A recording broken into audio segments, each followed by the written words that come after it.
Pound কামাইতেছি। পাউন্ডটা কামাইতে কতখানি কষ্ট করতে তুই জানিস? এই কামাই তো তুমি একদম উল্টা দিচ্ছ। বড় ছেলে না, তুমি তো মহান, তুমি যা করো সব ঠিক আর আমি যখন করি সব ভুল। আমি জানি না এখন এই পাওয়ার বাটনে সাইন করে তুমি কি করে সব সরকারে বিক্রি করবা, 30 লাখ টাকা লোন শোধ করে 20 লাখ টাকা বিদেশ।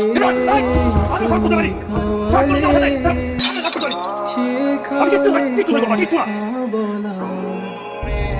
ফারুক, কি আমরা বাসা দিকে যাচ্ছি কেন? আগে হসপিটাল যাবো না? কোন একটা স্বপ্ন বাবা নাকি?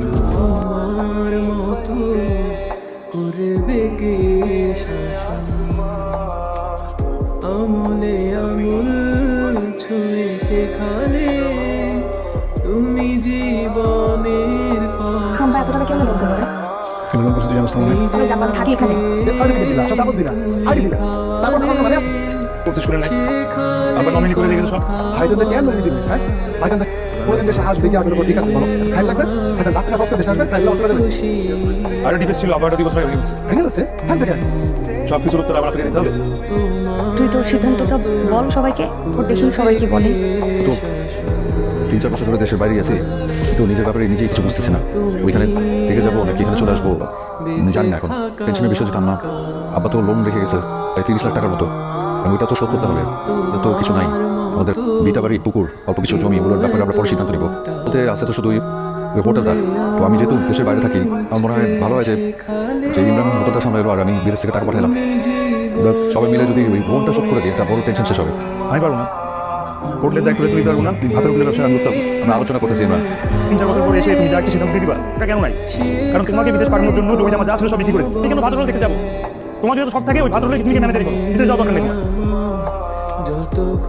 আমার মনে হয় সবকিছু একটু বোঝা, সবকিছু তোকে শক্ত হাতে আগলে রাখতে হবে। সে কথা মনে রাখি, পুরো একটা পৃথিবীর কাছে তুই একজন, কিন্তু পরিবারের কাছে তুই পুরো পৃথিবী।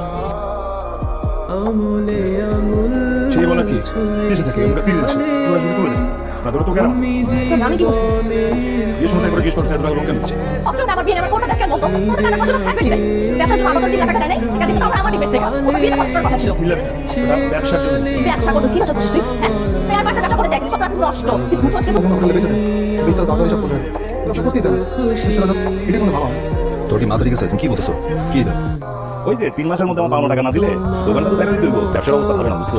রাজু সাহেব তো নোটিস পাঠিয়েছে, লোন শোধ করতে না পারলে তো আমরা হোটেলটারে বাঁচাইতে পারবো না। হোটেলটা বাঁচানো তো ডিফিকাল্ট হয়ে গেছে। সব বুঝছি, কিন্তু যা খাওয়ার খাইছো একবারে যা আছে কাঁচায় সব মিলে ফেলবা। ইমরান তুই কিন্তু অতিরিক্ত করতেছিস, বন্ধ করবি এগুলি। কেন বন্ধ করবো? আমার কি মুখ নাই? আমি কি বলতে পারি না? হ্যাঁ, আমি আব্বা সব সময় যা করতে ভাইয়ের জন্য করছে। বিদেশে যেতে জমি জমা যা আছে বিক্রি করে 20 লাখ টাকা বাইরে ধরেছে, সে সব কিছু ফালাই দিয়ে। আমার এই কোনো ইচ্ছা নেই, আমার বিদেশে যেতে ইচ্ছা করে না, করতে 10 লাখ টাকা চাইছি। সেটার জন্য কি পরিমাণ অপমান করছে আমাকে। এই কান প্যাট ছিল আমার সাথে, সে যা করছে তোমার জন্য করছে। এই সিচুয়েশন হয়েছে তোমার জন্য, এবার আমার চিন্তা করছো কি হয়েছে? আমি ইন্টারমিডিয়েট পাস করছি, আপনি ইন্টারমিডিয়েট পাস করছে, তো সে বল নাই আমি ব্যবসা করতে চাইলে দোষ। তুই কেন থামবো? আপনি চুপ থাকলে কোনো কথা বলবেন না। তোর এখানে তো ধুমধাম করে বিয়ে করতে হবে, পুরো কমেডি সেন্টার লাগবে, সবাই দাওয়াত দিতে হবে, গয়না লাগবে, এই লাগবে, সেই লাগবে। কেন কি সব ফালতু কথা বলতেছিস তুই? আমার বিয়ে বিয়ে দেখে কোনো সকাল থাকতে পারে না। আইনটা করতেছিস কি নিয়ে? পাওয়ার ফ্যাক্টর নিয়ে পাওয়ার ফ্যাক্টর মানে বুঝিস? এটা মানে হচ্ছে দায়িত্ব নেওয়া। এই লোনটা আমারই পরিশোধ করতে হবে। আমার পাউন্ড কামাইতেছি, পাউন্ডটা কামাইতে কতখানি কষ্ট করতে তুই জানিস? আমার তো তুমি একদম উল্টায় ফেলছো। তুমি বড় ছেলে না, তুমি তো মহান, তুমি যা করো সব ঠিক আর আমি যখন করি সব ভুল। জানি না এখন এই পাওয়ার ফ্যাক্টরি সাইন করে দেবো, কি করে বিক্রি করবা, 30 লাখ টাকা লোন শোধ করে 20 লাখ টাকা বিদেশ। ছাড় করো আমার সাথে, ছাড়।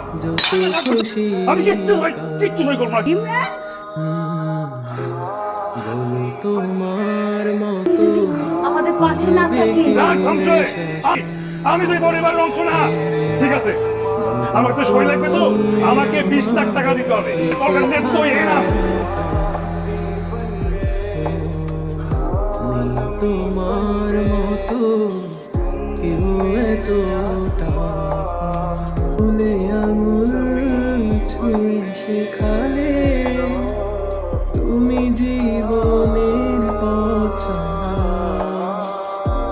নিজে না খেয়ে তুমি তোকে দেখার জন্য ঢোকা মাত্র আম্মা আমার দিকে তো ছোট্ট একটা ভাই, তুই ছোট্ট এইটুক ছিল, বুঝতে পারে ওর যখন কান্না করতে আমার কিচ্ছু ভালো লাগতো না। তোর এইসব আর যাই হোক, আমি তোদের হারাতে চাই না। সরি, আমার ভুল হয়েছে। আব্বার কাছ থেকে টাকা নিয়ে বিদেশে পড়তে চলে গেছিলাম। মায়ের খেয়াল রাখিস। খারাপ ব্যবহার করিস না, ভালো থাকিস। তোর আর ইমরানের নাম্বার দেওয়া আছে, লোন নেওয়া আছে বলে হয়তো দাম একটু কম পাবি। তুই তোর অংশ বুঝে নিবি, সাথে আমারটা। মানে আমি আমার অংশ ছেড়ে দিচ্ছি। আগে যেখানে সবকিছু 6 ভাগ হইতো সেখানে এখন 4 ভাগ। 2 ভাগ ইমরানের, 1 ভাগ তোর, আরেক ভাগ আমার। তুই যখন বেশ ছোট 5-6 এ পড়িস তখন একটা গাউনের জন্য এমন কান্নাকাটি শুরু করলি, তোর আব্বা তোকে কিনে দিতে পারল না। শুধু তোর কান্নাটা না এ নামে সহ্য হয়। সে ওই টিভির টাকা জমায় জমায় তোকে কিন্তু গাউনটা ঠিকই কিনে দিছিল।